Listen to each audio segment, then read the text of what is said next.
قرآن کو سینوں میں ہم ایسے بسائیں گے، شہروں پہ تلاوت کا ایک نور سجائیں گے۔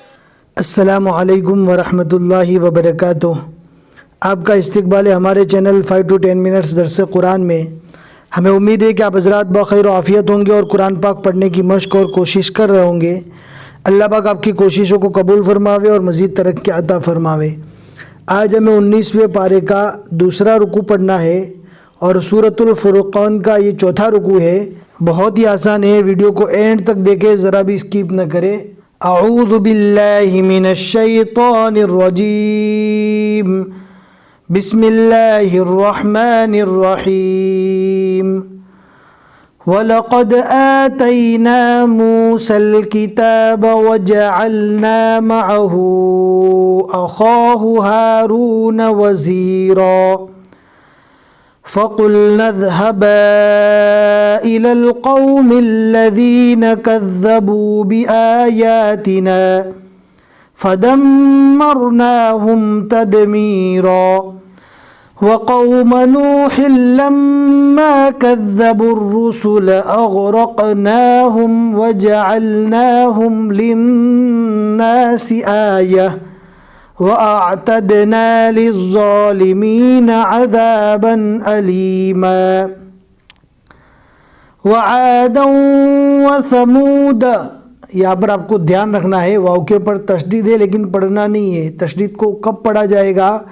جب پہلے والے ٹکڑے کو یعنی عذاباً علیما کو واو کے ساتھ ملائیں گے، یعنی عذاباً علیما وعادا، اس صورت میں واو کے پر جو تشدید ہے اس کو پڑھا جائے گا۔ ڈائریکٹ یہاں سے پڑھنا اسٹارٹ کریں گے تو تشدید نہیں پڑھا جائے گا۔ اور اس کے بعد آپ دیکھ سکتے ہیں دال کے بعد یہاں پر وثمود، اس کے بعد الف ہے، الف کے اوپر گول دائرہ بنا ہوا ہے، گول راؤنڈ بنا ہوا ہے۔ اس کا میننگ کیا ہوتا ہے میں آپ کو بتاتا چلوں کہ پورے قرآن پاک میں بہت سی جگہ پر ایسے حروف آتے ہیں جہاں پر گول دائرہ بنا ہوا رہتا ہے، تو وہاں پر اس حرف کو نہ پڑھنے کی نشانی ہوتی ہے۔ اگر یہ نشانی نہ ہوتی تو سبھی لوگ یہاں پر وَثَمُودَ وَأَصْحَابَ پڑھتے تھے، لیکن یہاں پر نشانی کا مطلب یہ ہوتا ہے کہ اس الف کو ہم چھوڑ دیں گے، وَثَمُودَ وَأَصْحَابَ الرَّسِّ۔ آپ غلطی سے اس الف کو پڑھ نہ لے، اس کے لیے اوپر گول دائرہ بنایا جاتا ہے، اس لیے یہاں پر دھیان رکھنا ہے۔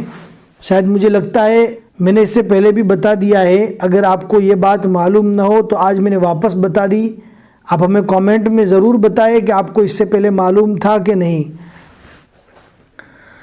وَعَادًا وَثَمُودَ وَأَصْحَابَ الرَّسِّ وَقُرُونًا بَيْنَ ذَلِكَ كَثِيرًا وَكُلًّا ضَرَبْنَا لَهُ الْأَمْثَالَ وَكُلًّا تَبَّرْنَا تَتْبِيرًا وَلَقَدْ أَتَوْا عَلَى الْقَرْيَةِ الَّتِي أُمْطِرَتْ مَطَرَ السَّوْءِ أَفَلَمْ يَكُونُوا يَرَوْنَهَا بَلْ كَانُوا لَا يَرْجُونَ نُشُورًا وَإِذَا رَأَوْكَ إِن يَتَّخِذُونَكَ إِلَّا هُزُوًا أَهَذَا الَّذِي بَعَثَ اللَّهُ رَسُولًا إِن كَادَ لَيُضِلُّنَا عَنْ آلِهَتِنَا لَوْلَا أَن صَبَرْنَا عَلَيْهَا وَسَوْفَ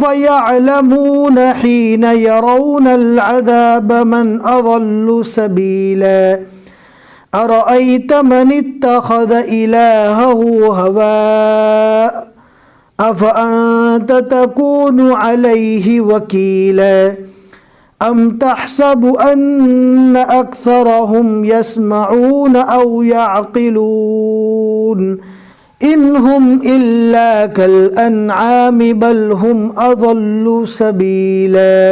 صدق اللہ العظیم۔ الحمدللہ، ہمیں امید ہے کہ آج کا سبق آپ کو سمجھ میں آ گیا ہوگا۔ لائک کر کے ضرور بتا دے تاکہ ہمیں تسلی ہو جاوے کہ آج کا سبق آپ کو سمجھ میں آ گیا ہے، اور دوستوں کو شیئر کرنا نہ بھولے۔ جتنے لوگ بھی آگے پڑھتے رہیں گے انشاءاللہ آپ کو ثواب ملے گا۔ پھر ملیں گے انشاءاللہ اگلے سبق میں۔ السلام علیکم ورحمۃ اللہ وبرکاتہ۔